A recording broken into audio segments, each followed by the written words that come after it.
Hello, Internet. It's April 21st, and we're continuing. I think this is one of our first meetings after the big split, so we're still dealing with the consequences of that. And let's get going on the agenda. Should we release GenUtils now?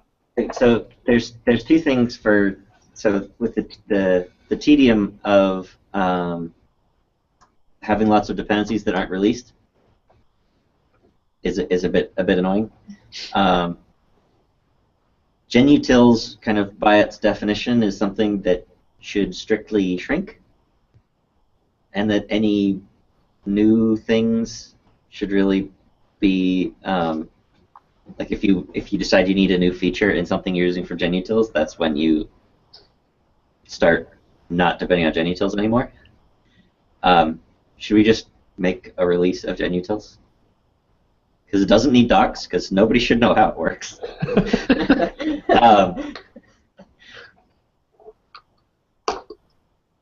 And that would make it just a few things a tiny bit easier. I don't see it. It's also trivial to we could release it every day. Like it's such a tiny package. I don't see why not. I mean, Okay.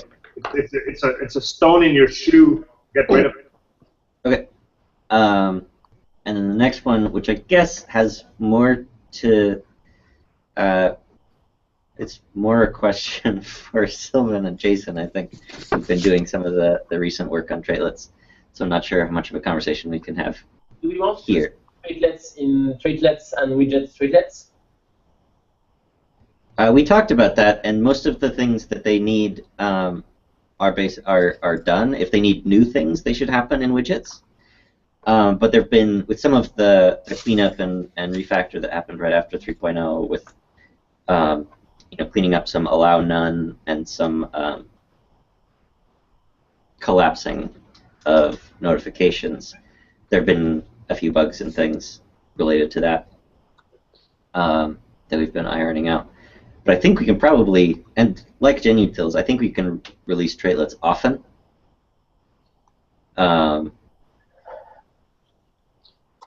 Yeah, maybe we just need to chat with Sylvan and Jason a bit.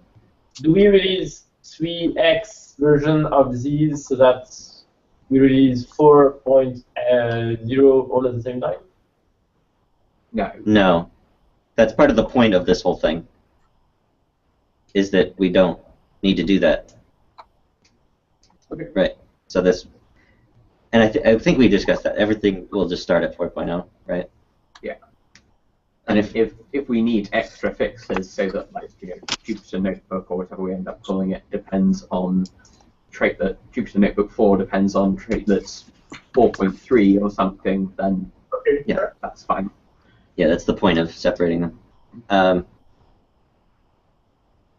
Okay.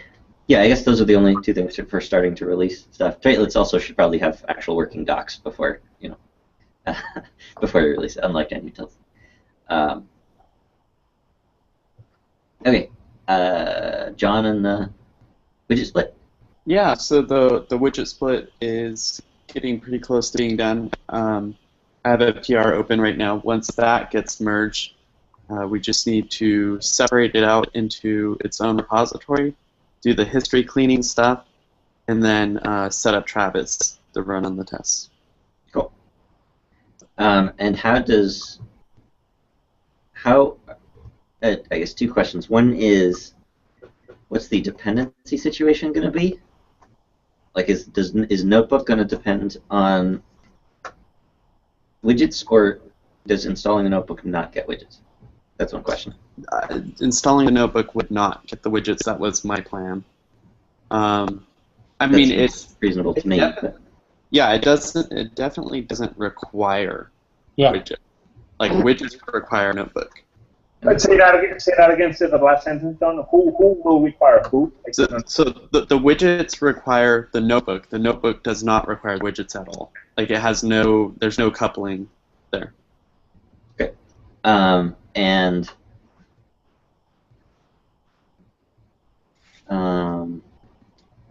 lost my second question. Yeah. So that means the installation of the widgets I guess, yeah, how's the installation of the widgets work? It's a two-step thing right now. So you pip install it, and then you would run that install py. I suppose I'll probably need to expose that somehow as... I'm fine with it being a two-step process for dev, but in my mind, I know it's painful, but before we release this, we have to solve the packaging questions. Like right now, every time we do this, every package has to reinvent their own mini packaging, and it's just not sustainable. But that shouldn't affect the splitting portion of it. I'm asking more where we're starting out. Okay, that seems reasonable. Great, yeah, and we've been working on the deprecation shims, which are always more complicated than they should be. But it sounds like it's working now, right?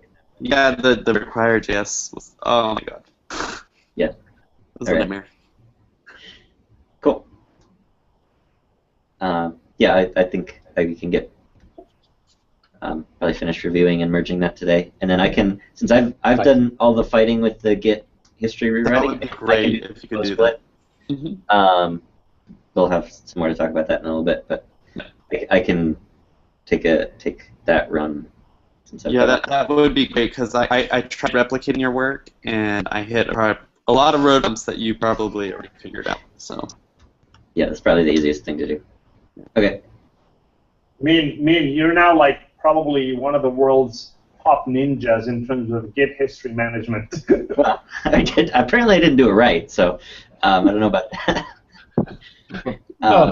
But that's surely not because of your Git expertise. I have definitely run filter branch about 1,000 times over the last 2 weeks. Yeah. I'm running it right now, actually. It's a super complicated thing what we're trying to do, so don't beat yourself up. No, absolutely. You've done an incredible job. And if we end up with a few rough edges here and there, we'll live with them. I mean, I'm still a little bit upset that when we did the original SVN to Bazaar transition, we didn't do the history merging right. And yeah, it kind of bugs me. At the end of the day, some of these things we'll have to live with. So we want to try to do the best job we can, but if it's not perfect, we'll move on and we'll live. And the original repo will always be there to really, for the archaeologists, the original repo will be there. Great. A couple Ipython questions? Is this 77964? Yeah.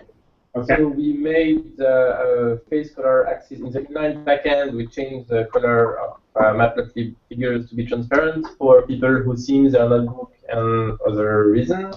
And the problem is because our config takes precedence over Matplotlib RC. Some people don't want that to be transparent and cannot do that without modifying Ipython config.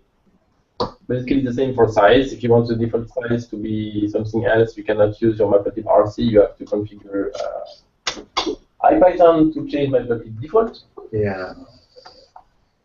Well, I mean, to be honest, the way we did that stuff was a fairly fast, quick and dirty hack ages ago. When actually, before even the notebook, when we were getting the Qt console up and running, we were trying to get this stuff working. And I remember Brian, Ethan, and I were working frantically on like 5 different fronts. And once it kind of, I mean, we shoved hard-coded values deep into the code. Yeah. So should we still revert to pre-3.0 value where background color would be white, or do we leave it transparent? I think leaving it unset is probably a good idea. Well, if you leave it unset, you get gray backgrounds by default. So that's the face color? The face alpha we've changed now. So what you just, so the PR that you issued only does the axes face color, which is white by default, right? Yes. So you're leaving the face transparent, which we've done for a long time. Which is the gray part that looks really bad. That we did kind of immediately once you started putting it on a white background. But we left we had left the axes as opaque for a long time because it was white on white, right? Yeah. And I'm from the discussion, I'm fine with just reverting that change. Yeah, I think that's my preference until we get a better approach. And one thing it's related to this. I'm gonna talk to Wascom and then also the Matplotlib folks about trying to get Seaborn using Matplotlib styles as well. Uh-huh. So, and the problem right now is that once you import Seaborn, you're stuck. Like you can't use Seaborn without adopting all of its styles. Or you have an unstyled method. So, Brian, do you know? I haven't really been following. Does anybody know what the status or possibilities of kind of Seaborn becoming more part of Matplotlib? I mean, it seems like Seaborn brings a lot of good stuff on top of Matplotlib, but there's also this weird mismatch of approaches. Yeah. In my mind, like Seaborn should just be part of Matplotlib, but maybe that's unviable. Well, I think the main issue is the dependence on pandas. Oh gosh, I mean, I think I've become of the mind that today pandas is as standard as NumPy in a sense. That in today's world, if Matplotlib was being written today, John would have used pandas as a dependency. I promise you. He didn't because Wes wasn't around in 2001. Yeah. Well, it was. I'm pretty sure. Well, he hadn't written pandas in 2001. Oh, and I totally. One thing I'm running into in my class that I'm teaching right now is that there's some utilities that Seaborn has, like the despine function, that my students want to use, but they import Seaborn and all their styles change, and it's like, and so some things absolutely should be in Matplotlib. Now, whether all of it should, I think there's questions to think about there, but I'm hoping that I can start to talk to them about consolidating this, and part of that is the styles. Would it be a good bird of a feather for SciPy? Yeah, like this perfect sprint topic. Yeah, that would be great idea. Yep. And so obviously this won't solve the current issue. It's more the long-term question. But given that long-term situation, I'm fine just reverting to what we had pre-3.x. Yeah. I agree. I think we should go. Yeah, we should go back to because we want a cleaner solution in the long run. So. Makes sense. I'll comment on the issue itself. You can also merge the PR. Just merge it. Okay, I'll do that right away. Yeah. Just merge that. Everything. No, H336. So the next thing on the agenda is something I added. So our dir2 function, which we call to calculate attribute completions, it calls like the standard Python dir on the object, and then also adds like all of the, it goes through all of its type and all of the base classes of that type, and finds all of the attributes from those. Python, like on standard class object or on standard objects, like dir does all of that anyway. I assume we added it because at some point on some object it didn't, but I don't now know what object that was, and like whether it might have been that like on all Python objects it didn't, but that was in Python 2.3 or something. So yeah, I don't know now quite why we added that functionality. This issue is someone complaining about it because they want to override the dir special method and hide some of the attributes from hide some of the like methods or things which are defined on the class. And at present our machinery doesn't make that possible. because we go and find all of the things to find on the class anyway, regardless of what they tell us to use. So I think we should, unless we know why we added that functionality, I think we should assume that it is something that's now obsolete, and we should assume that if someone is overriding Thunderdeer, they know what they're doing, and it's up to them to provide all of the things that should be shown. Would it be only an option like when you have the greedy completer on that really try to get everything? When you have what, sorry? The Greedy. That's not really what greedy completer means, but I mean, it could be it could be an option, sure, but yeah, we do have some options for, like, I think we have an option for whether it shows underscore prefix names before you type underscore. I would. So I bet you. It doesn't seem like something that should be an option, to be honest. I'm looking at the code. I'm looking at the code under 2, and even though the code itself is now in a new location and whatnot, I bet you this is it stems from extremely old code because of comments that are in there about traits in Pycross, and so this is probably code from like around 2004, 2005, where I remember running into very weird problems with extension libraries that would add all kinds of bizarre names into objects that were not valid identifiers, so that by default they would tap complete and you would get really weird behavior. So what's possible that has happened is that over the years, Dir2 grew a combination of behaviors that we should probably separate. One is safety, which is basically don't try to tap complete on things that aren't going to make sense in the end, which is kind of filtering on validity. And the other one was catering to weird behavior in tools like traits and Pycross. And honestly,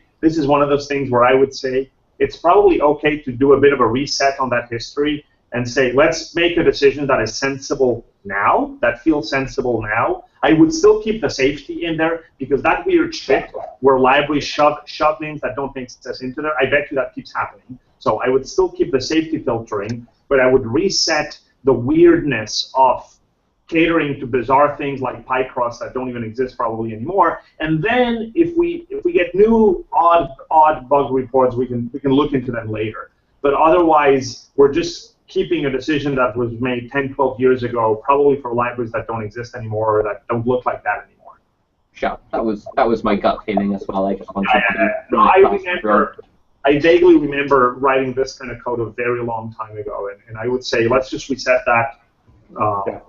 It has traits to define it.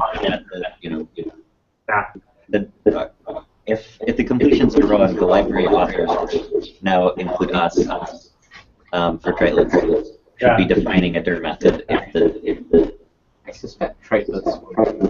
But do keep the string validation piece. Don't throw that away, because I do remember that causing nasty problems. So don't throw that away. Sure. Makes sense. Okay. Good. Okay. All right. Post big split. Last week. Hold on, let me. Horrible echo. Yeah, we got horrible echo. Yeah. Okay. Go ahead. Are they muted? Here we go. There we go. So last week I said that I was going to kind of go on the whiteboard and plot everything out so I could figure out what was going on with the big split. Yeah. And so I started doing that, and the easiest way for me to figure out what packages were depending on what packages we're looking at the requirements.txt. Okay, so that right there is a bit of a mistake. Okay. Because the requirements files are only there for expressing the dependencies. So the requirements files are wholly redundant. Mm-hmm. So they are only there because that's the only way to get is only with an asterisk way to get dependencies that aren't on PyPI. Mm-hmm. So everything actually depends. All the real dependencies are in setup.py. Okay. And then the unreleased, the subset of those dependencies that have not been released Mhm. are in the requirements file. Mhm. And as packages get released, the requirements files will go away. Okay. Good. That shouldn't require changes to setup.py. And does the setup.py not have the recursive issue that John was bringing up in the? I'm not sure what the recursive. So finishing my story. So Yeah. I started mapping what depends on what, and I got like this really crazy block of lines. Can you guys see that? Yeah. Well, I noticed a pattern that when when something required something, it also required all the dependencies of that thing recursively. The way, I'm not sure. Yeah, that's because of requirements.txt. That won't be in the setup. So Okay. there are some doubly specified requirements. Like if something depends on. That makes sense. Like genutils. If you depend on it directly. Yeah. Like So there are some things that are doubly specified in that. I use this directly. I'm going to express a dependency on it, even though I'm depending on something else that also depends on it. Yeah. In your example, C might really require A. Not just through totally. B.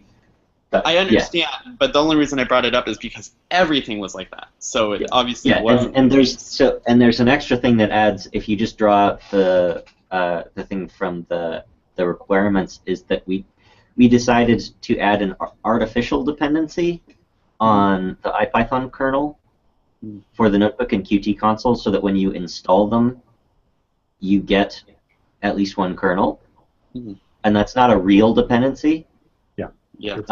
It's in the install requires list because we decided, at least initially, when you install the notebook, you shouldn't get 0 kernels. That makes sense. I'm not sure how long that should be true. I don't. So there's that basically ensures that you've got That's I think the source of a lot of the lines on the graph. Mm-hmm. Right, is everything that doesn't depend on Ipython does artificially as well, even though it's nowhere in the code. It's just in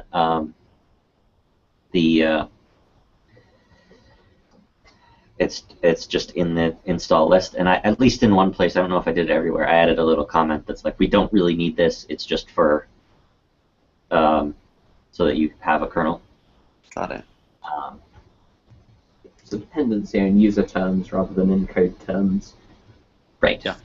Mm-hmm. It's just like we have a few soft dependencies that it's like technically you could use it without this, but so few people will that making it an optional dependency that 90% of people have to install explicitly versus the 10% of people having a dependency that they don't actually really need. Yeah. It's better to err on the side of everybody getting most people getting what they want.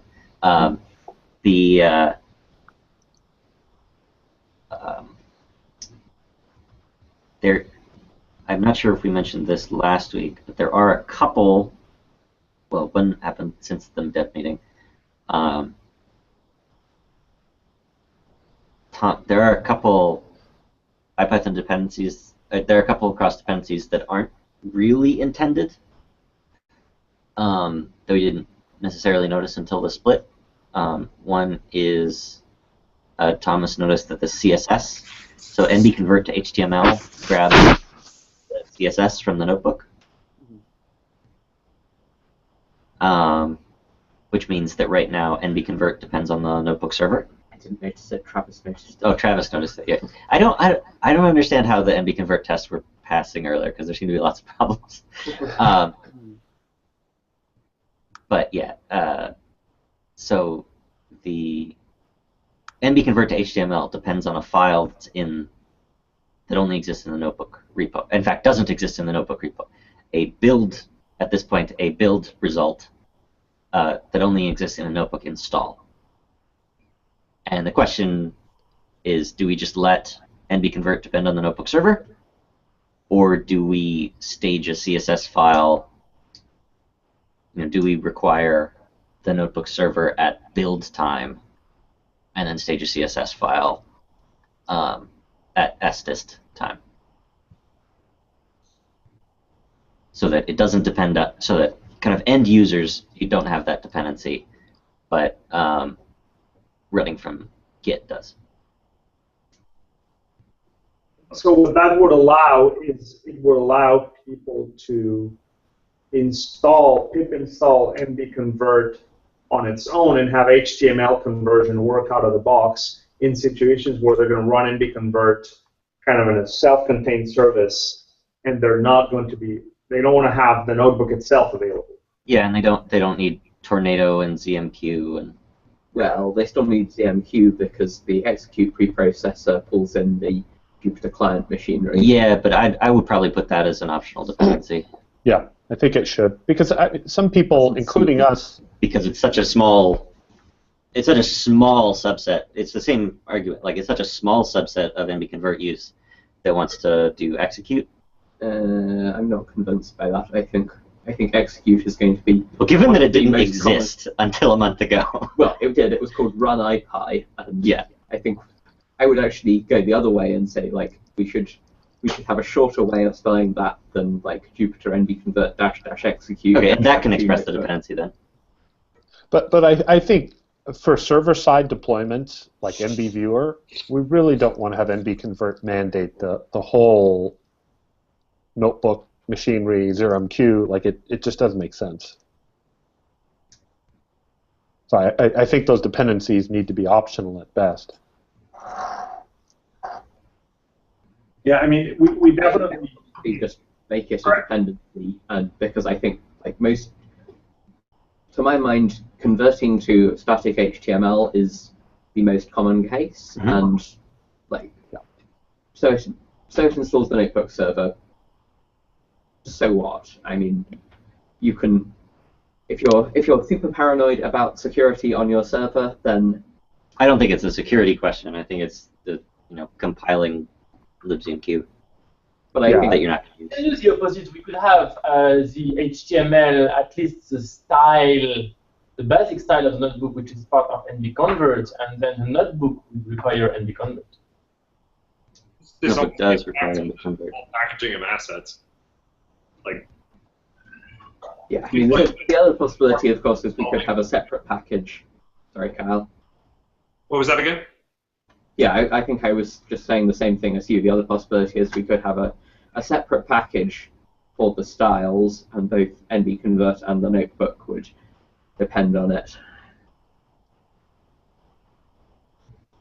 Yeah, that's about the level of enthusiasm I was expecting for that idea. Yeah. Yeah. Well, I mean, the thing is, it's logically the right thing. I mean, that's logically what is happening, right? Is that both of these things do depend on styles.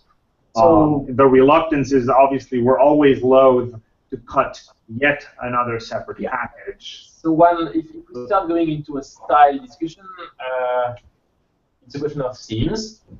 Do we start to investigate a way to have themes for a user on local and NB viewer, like blessed themes? I think of IroPython, and I don't remember who else is using a lot of themes.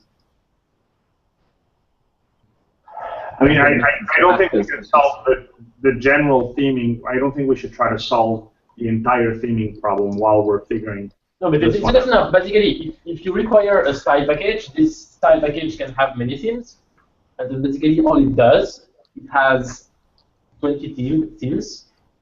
Or looked at another way, it could be the package could be like, notebook default theme or whatever, and you could install other packages for other themes. So it's like exposing that right amount of API lets people switch it out. And then we're having to dog food it with just the default. I would start, before exposing an official theming API, I would start just by sorting out the fact that styling is its own thing. And we sort out how to make that work ourselves. Well, before we declare any of that to be public or to be official, and then that can grow into proper theming. Sure, I'm not saying that's not that's not where the road leads. I'm saying that's not where the problem solution should start. Let's just try to solve one thing at a time. So I mean, logically, it is the right thing to do. What thing? Well, the fact that these styles are needed by two things, right? I mean, we're playing this game of do we put it here and make it depend this way, or do we put it here and make it depend this way? And what Thomas said, I mean, he's really pointing out the fact that, well, that's because these two things depend on a third. Do we just bite the bullet and make it? I'm beginning to feel that maybe we do just have to bite this particular bullet. I mean, sometimes I think the NB convert, depending on the notebook server, is better than packaging styles separately. You think so? Yeah. For now, I think I agree. And part of it is that it's not clear as we continue to refactor the front-end code where all those styles are going to be. Like, there may be multiple repos and packages where different phosphor components are declared that have their own CSS. And so I'm always loath to, I mean, I've always said that ugly as they are, big monolithic packages are easier to handle in many ways. Yeah, definitely. They are. It's just not going to make sense from a development standpoint, right? Because as we rework the HTML structure, we need to rework the CSS, and those two. If you put the styles in one place, then you're working on two repos at once. Which is the argument for keeping them inside the notebook for now, right? Yeah. I think I would allow the sector dependency for now, and we can always revisit that later. Sure, that's fine. And I mean, yes, for people who want to only deploy a service that has NB sort of a completely self-contained NB convert, they're going to have a little bit of dead code there, but it's not the end of the world. I mean, a Docker container with a few extra files, like if somebody's going really hard on isolation and they're saying they have a Docker container, it's a Docker container with a few extra files sitting there. It's not the end of the world. Yeah, no, it's not. I think there really are only those two dependencies at this point. Tornado, which is technically used by the serve postprocessor, and ZMQ. Okay. Which can be used by the execution converter, so it's not a completely nonsensical. Yeah. There are. It's not entirely unused by NB convert. It's used by part of NB convert. So we can just say this is the NB convert has these capabilities, and some of them have dependencies. And yeah, if you take all of NB convert and everything it can do, the only added dependency is actually the notebook itself, because all the dependencies. The dependencies of the notebook are a subset of the dependencies for complete functionality of the notebook. So I think I don't actually adding the file, adding the build target at build time is problematic, but I think that would be a reasonable way to break that dependency. But I think for now, just expressing it is fine. Okay. Update on issue migration. I did update the migration script so that they don't ping everybody. I mean, it doesn't undo mentions, so people who get mentioned are going to get pinged, but they're not going to get pinged by the modified comments, and it does correctly. As far as I was able to test, it does correctly link. By the way, where did you put that code? That sounds like at least you should advertise that tool. I think this is going to be. I think it's on my. I have a repo with like GitHub issue migration or something, or cool. maybe migrate issues. Yeah, I mean, I'm just mentioning that I think it's a great thing to have around. You've done a terrific job with it. Oh, cool. Yeah. It's a Ruby script. That's fine. No, it's a useful thing. Yeah, the filter branch is kind of an amusing combination of Ruby scripts, Python scripts, and Bash scripts.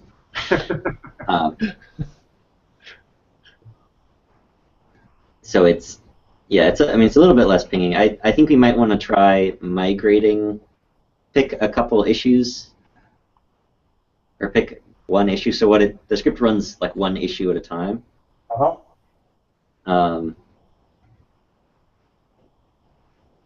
So we can test it out on a real issue. Yeah. Or do we want and to see what test it on a happens. test issue first? It's run on dozens. It's already been tested on many test issues. That's already been done.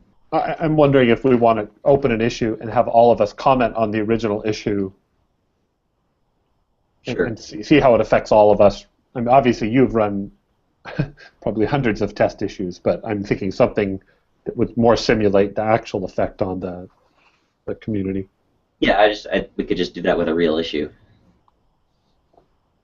I mean, Okay. we can create a fake issue to migrate if you want. It just like I mean, it will result in lots of emails. That's definitely right. Anyone? That's unavoidable. Yeah, and I guess I can clarify my thought, and that is whether we test it on a real issue or a test issue, I want to make sure that everyone who wants to see how this will work is on the issue, has already been pinged on the issue that. Yeah, so maybe we'll just make a new issue right now. Create an integration tool. Yeah. If we ever do this in bulk for lots of issues, can we give us some warning so that I can unsubscribe from the repos that we're migrating issues to temporarily? Just because I don't want to really have 500 emails arriving all at once. I wonder, is that even, if you unsubscribe from the repos, will that happen? Will you not get those emails?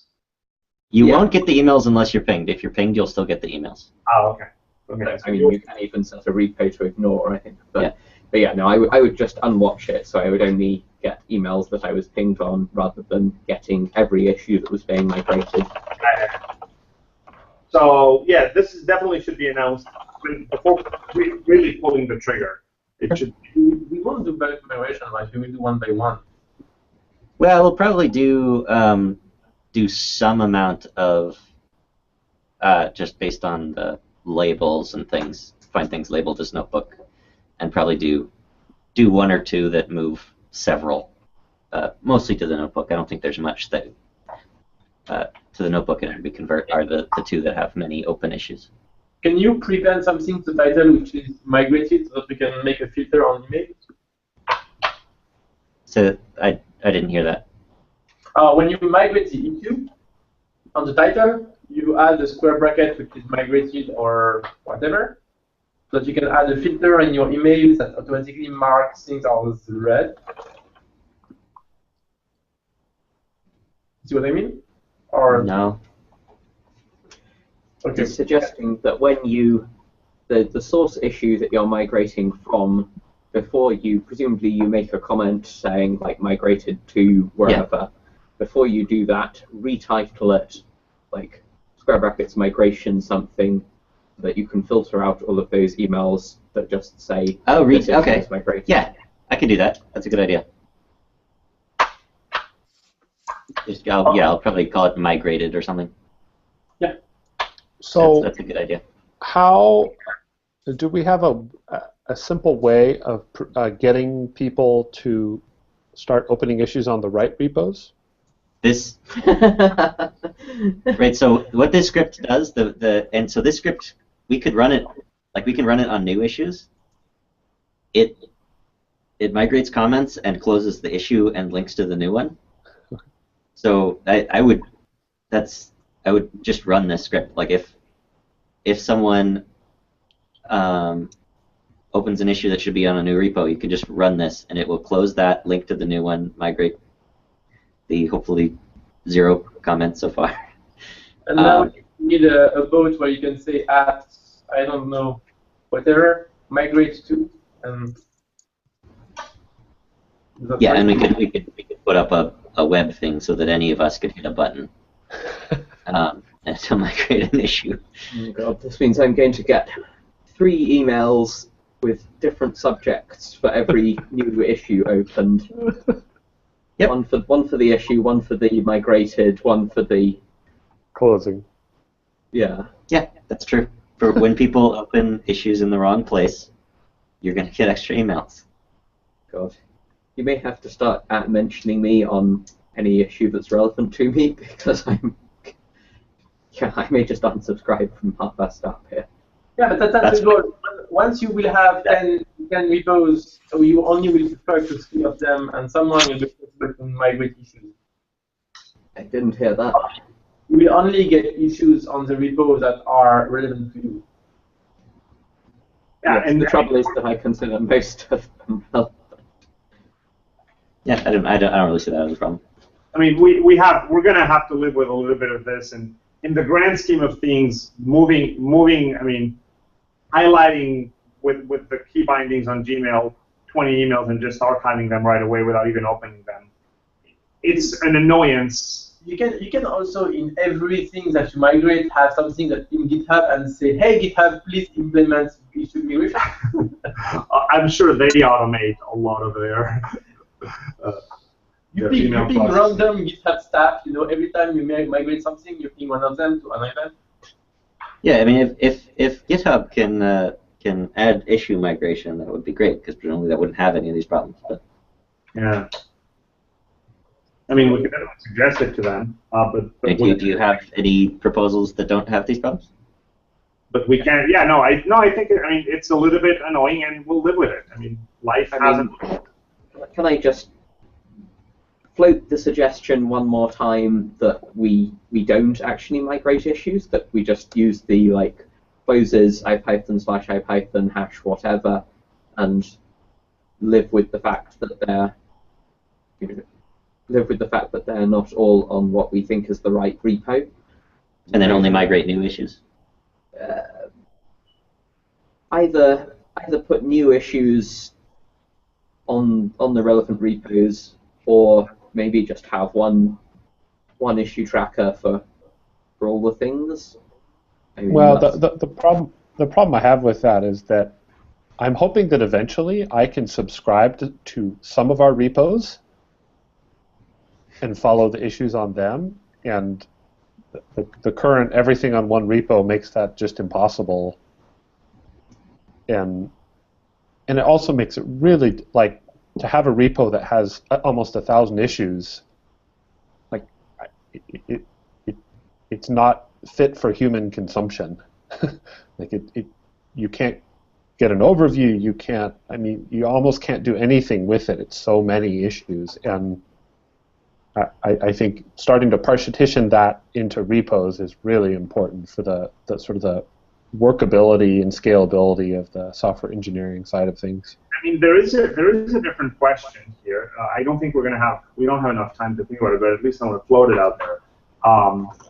Is the fact that GitHub issues are really pretty okay. They're not great, but they're okay for single repos. They're kind of miserable once you start managing many repos, and this is what we're starting to run into. As a project, the problem is that GitHub issues are per repo, and as a project, we have a view of the problem that spans across repos, and there may be issues where the user doesn't know where they need to be filed, so we're going to be constantly moving them. In K-Base, we've been using Jira and across repos. Mongo uses Jira. I mean, there's a lot of other projects that do use Jira instead of GitHub issues, even though it has some other annoyances. Obviously, every tool has them, but I'm wondering if we're basically reaching the limits of GitHub issues. At least I want to put the question out there. Are we reaching the limits of GitHub issues? I mean, in the end, each repo should be independent. So we are not, once you create issues only for widgets. Well, no, but I mean, the point is, as a project, right, as a project, we have multiple repos, and yes, in the end, you may write the code here or there. But for example, there may be an issue that requires fixing things in more than one repo. I think it's always going to be unclear to people, is this a notebook bug, an NB format bug, an NB convert bug, because we expose NB convert through the notebook web app. Yeah, we will always get. I mean, we get notebook bugs on. Exactly. We get Ipython bug reports on Jupyter Hub and NB Viewer all the time. That will never stop happening. And the way that bigger bug trackers deal with this is they have a notion of components, and you can switch the component that an issue is in without having to close it, reopen it, and migrate it. But we get bug report on pandas, we get bug report on Matplotlib, we get bug report. No, but those we just close and tell people that's not our problem. But no, I mean,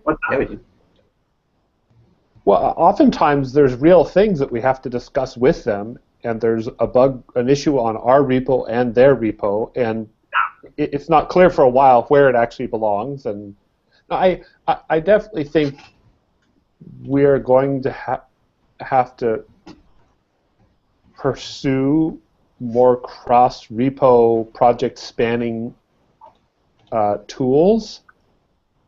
I guess I don't think getting rid of per repo GitHub issues is something that I would consider anytime soon. I mean, I don't know. I mean, I am worried that people aren't going to know where to file issues. I'm not advocating for it, but I think we are starting to really feel the pain of the design of GitHub issue being completely per repo, which works fantastically for smaller projects. Once a project becomes of this size, we're beginning to feel the limitations of that design. Yeah. And so at least it's worth thinking. I mean, the other thing we could do is just not, we could not allow issues on repos and just have issues on Ipython. That's one way to do it is basically to treat a repo. It actually could even be, it could be the old Ipython one. It could even be a separate one.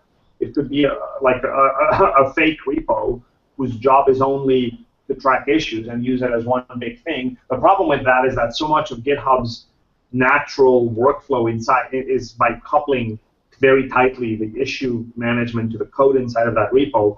You lose some of that without things like what Thomas was pointing out, the fact that these larger issue managers have the notion of components, and you can flip those without closing and reopening the issue.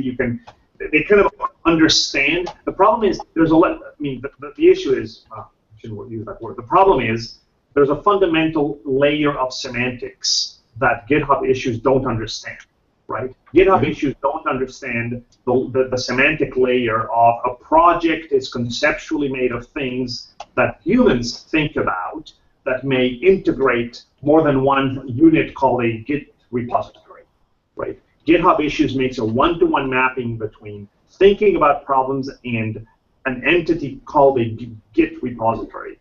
And our semantic boxes are different, and now we're running for real into that problem. So we can't solve this right away, and I want to make sure that we do finish the bits of the agenda.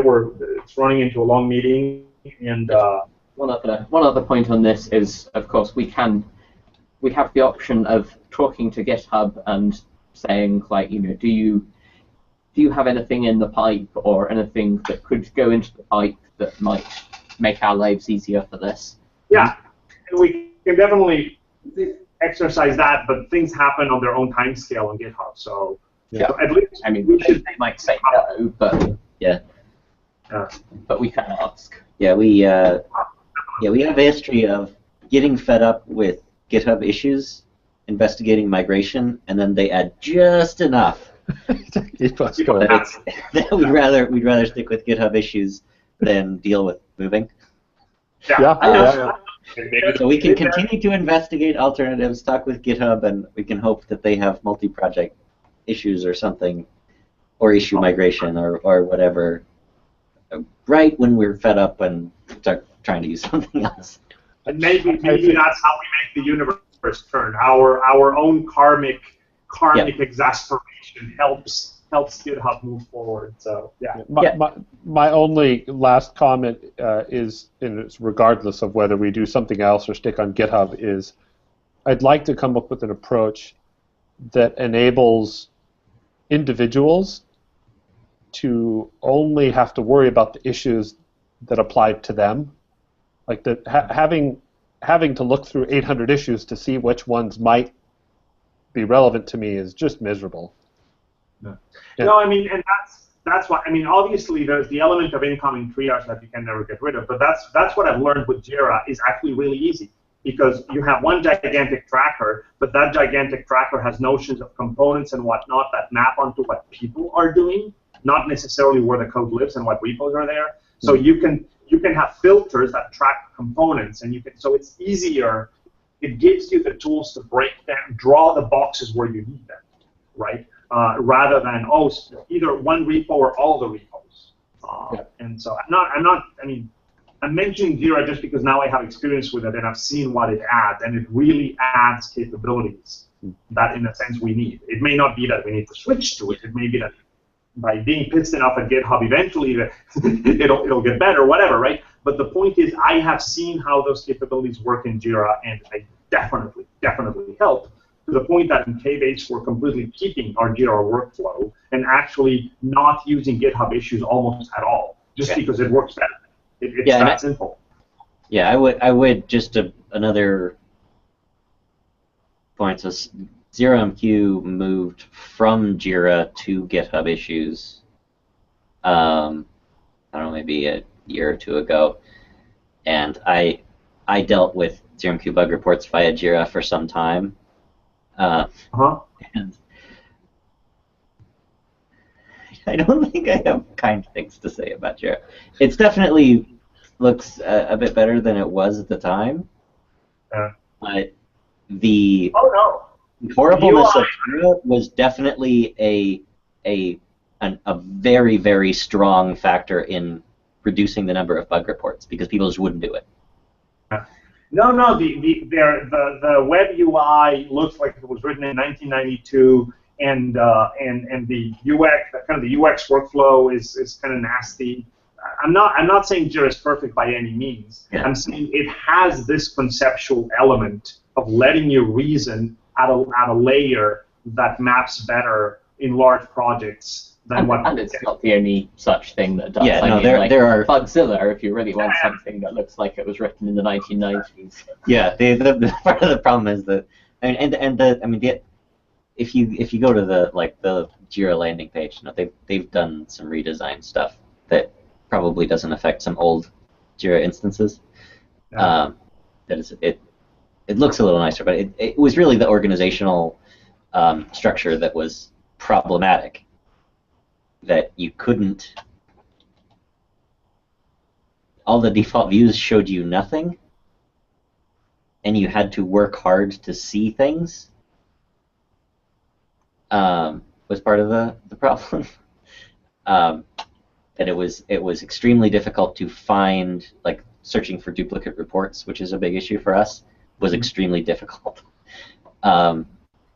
It had key features like multiple assignees and multiple affected things and associating things with releases, and there were a lot of the abstractions of a bug tracker that were much nicer than a lot of the singletons that GitHub has that are annoying.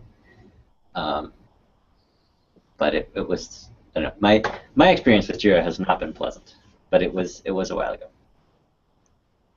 All right, well, we'll keep thinking about it. We're supposedly on KBase, we're going to upgrade our Jira instance very soon to the current release. We're also running an old one, so I'll get a little bit more experience with a fresh Jira, and maybe I can comment a little bit. Yeah, that'd be great. And yes, we will also do our best to poke the GitHub gods to see if they respond. Repo history. We really only have a few minutes, so repo history. So.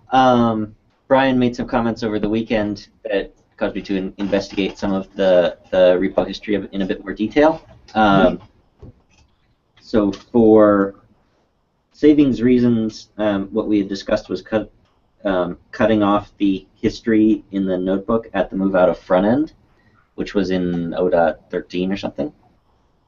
That means that it doesn't include a lot of the work in 2011, which now seems unacceptable. So I can kind of redo the split, keeping that history, which is fine. I've kind of started doing that, and it's not a big deal. I found a few things and I've rewritten the history on every repo other than the notebook yesterday to remove a bunch of commits, because I noticed that the filter branch prunes empty commits. It does not prune empty merges. So there were a couple thousand merges that did nothing. Okay. So I wrote a parent filter that prunes empty merges. So I can, after we merge John's PR with the widget PR, I think that's the only real PR against the notebook. I can rewrite the notebook's history to include the stuff that was lost. The only question I have left on that is because most of setup.py was useful. Most of setup.py was useful for most of setup.py was really notebook related at this point. I kept those files. So all the other repos, I discarded the setup files and just started fresh, since roughly nothing was relevant to the new projects. Gotcha. I kept them for the notebook because a lot of the current state of the files was relevant. The history isn't, because the vast majority of the history of those files is, old Ipython installation.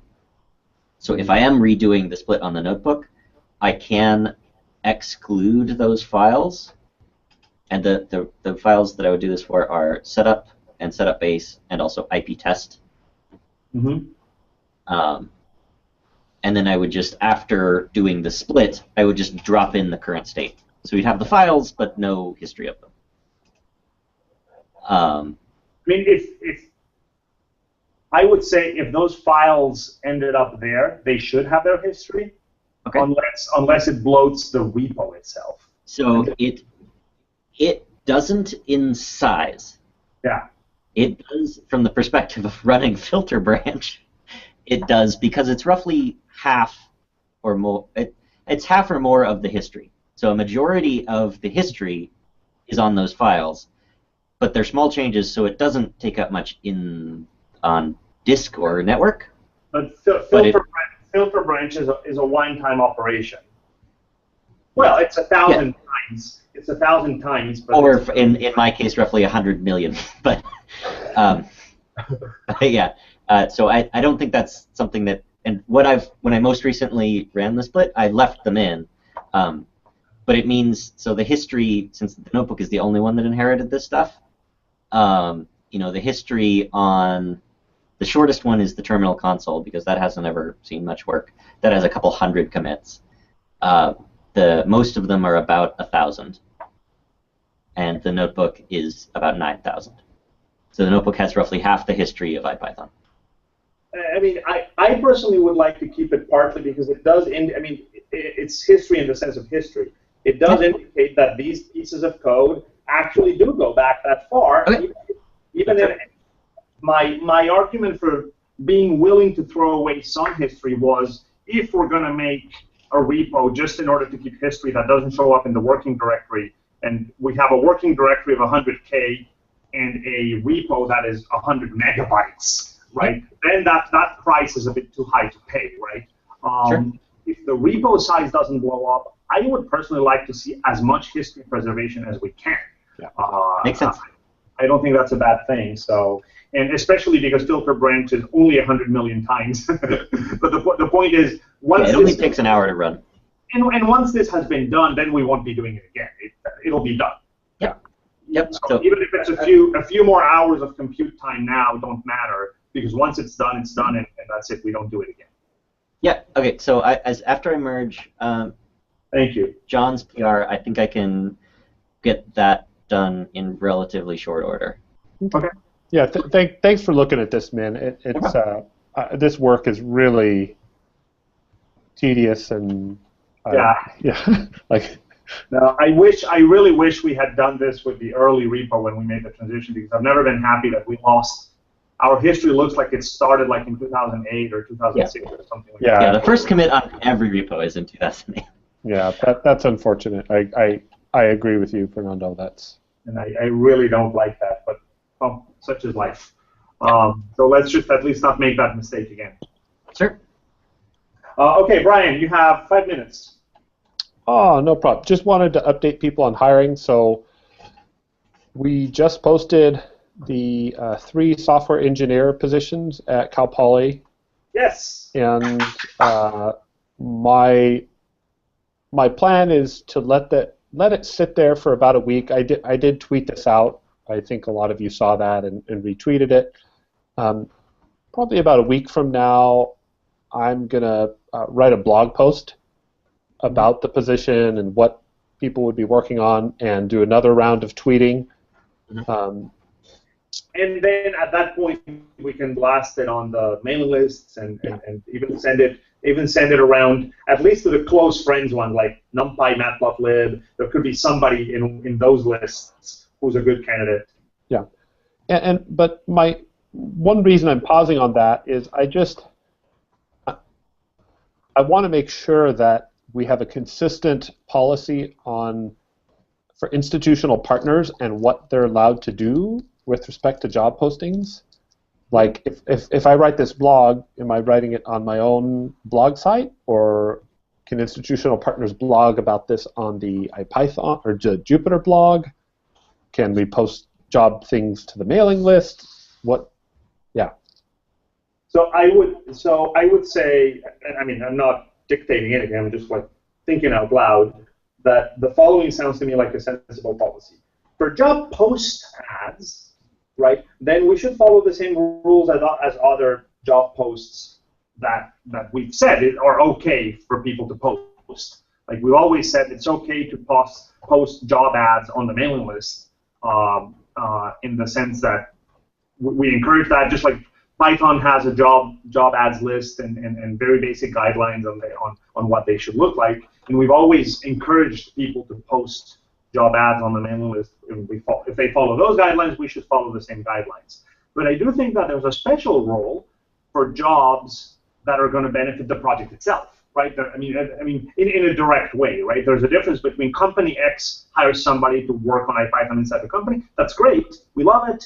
It benefits the project kind of in the extended sense that it grows an economy of people who can work on the project. It doesn't necessarily benefit us directly, because that person, for all we know, is never going to contribute a single line of code to us.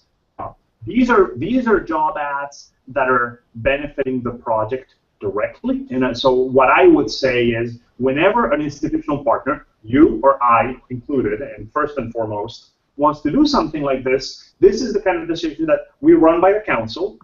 You recuse yourself from voting in that particular vote, right? And then the council can say, oh yes, this is something that benefits the project directly.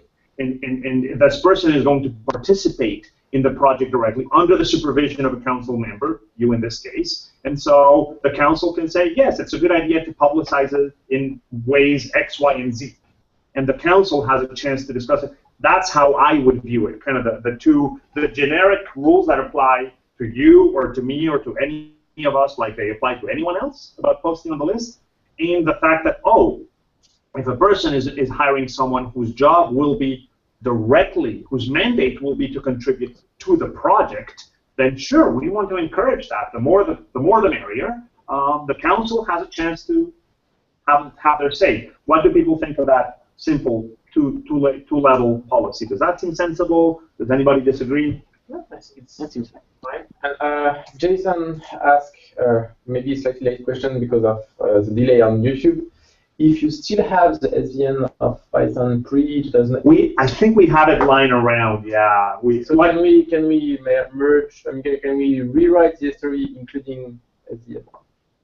While you are rewriting history with Jupyter branch, can you read? Well, I'm not rewriting history on the Ipython repo.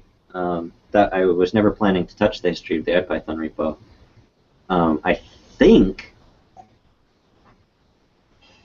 from the stuff that I was reading, it is possible. So if you have that history in something, and I can migrate that to a get history, I believe I should be able to graft tree, so that you just take the root node on Ipython in 2000 on the Ipython get repo in 2008. If I can get another repo that has all that history up to that point into the same tree state. Sorry, two different words for tree. The repo graph.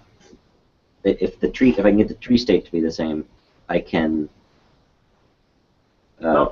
you can do a graph. But that's another. Let's give it a try here. We can do that locally, so we don't take up more of the time. Yes, I mean it is a good idea. I have thought about it. We can talk about it later because it's kind of just a technical thing. So we can let Brian finish the hiring discussion. But yeah, let's look into it maybe this afternoon. What do people think of that idea as a policy? Does that seem sensible to people? Yeah, I think that does. Okay. All right. And then Brian, you have a couple of students, 3. Okay. Yeah. So far, have hired 2 student software engineers, and then 1 student designer, and I'm completing a set of interviews today for a 3rd student software engineer, and getting really good people. It's turning out really well. I think word has gotten out to the students, and so I've gotten very, very good applicants. And both with the students and then also the full-time hires, we are very soon, as in sort of June-ish, going to run into the question of how do we scale the project from the organizational and communication perspectives. And I just wanted to mention that. I don't think that we want to have that discussion yet, but it starts to relate to the issue tracking and more of the project-wide management tools, but we're getting close to that being a reality. So yeah, no, I know. I mean, one thing that I hopefully will help is so we're moving forward with the process of hiring the administrative support layer here at Berkeley. So that's making its round through internal HR, and hopefully once that is in place, then we will use that as a layer to try to move into the hiring of the project manager and I think the technical writer and the web presence person. Both of those people, even if they're only 1-year contracts, will help us a lot in this regard, because I think part of that will be establishing some of our web presence and communications channels and documentation. So some of that will go in that direction. So I think those people, and obviously the project manager, will be key in that. So it's going to be tight and painful for a few months, but I'm certainly not ignoring the problem. And yeah, it's certainly valid to bring it up. But I just want to congratulate you. It's terrific that this is moving forward, and I could not be more thrilled. So awesome job. Me too. Yeah, it's it's wonderful. All right, folks, this was a long meeting, but we had a lot to cover. I do want to double check on anybody, the people who have been quieter, such as Jess and Kyle. Did you guys have any last things that might be relevant? No? Okay. Silence, acquiescence for now. Okay. Kyle, did I cut you off? No, I said no, I'm good. Okay. All righty. Well, we'll see everybody at the next meeting. See you, folks. all right. Bye. Right. Jess, you soon.